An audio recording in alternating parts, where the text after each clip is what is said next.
Apple yan. Bigay mo yan sa kanya. Saksak mo yan doon sa bibig niya.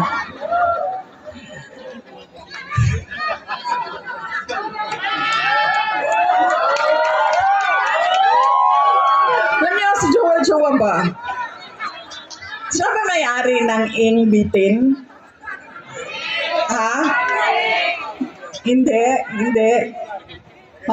Yung may-ari ng ing bitin. Kasi alam nyo, dala-dala niya yan lagi, yung hupya na yan doon sa House of Representatives. Tapos pinamimigay niya sa mga tao. Pag may hearing, pinamimigay niya.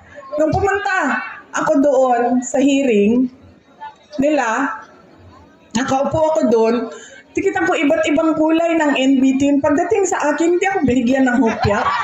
Diba?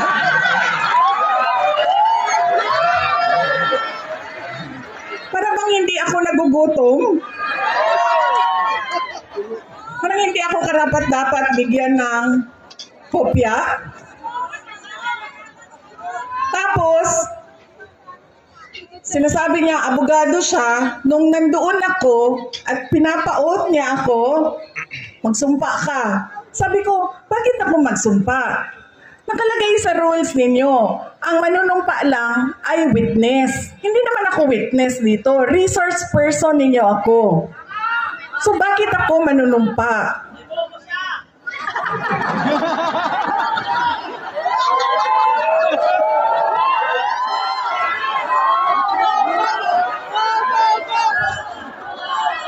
Huwag ka mag-alala. Yang Apple na hawak ni Apple ang solusyon.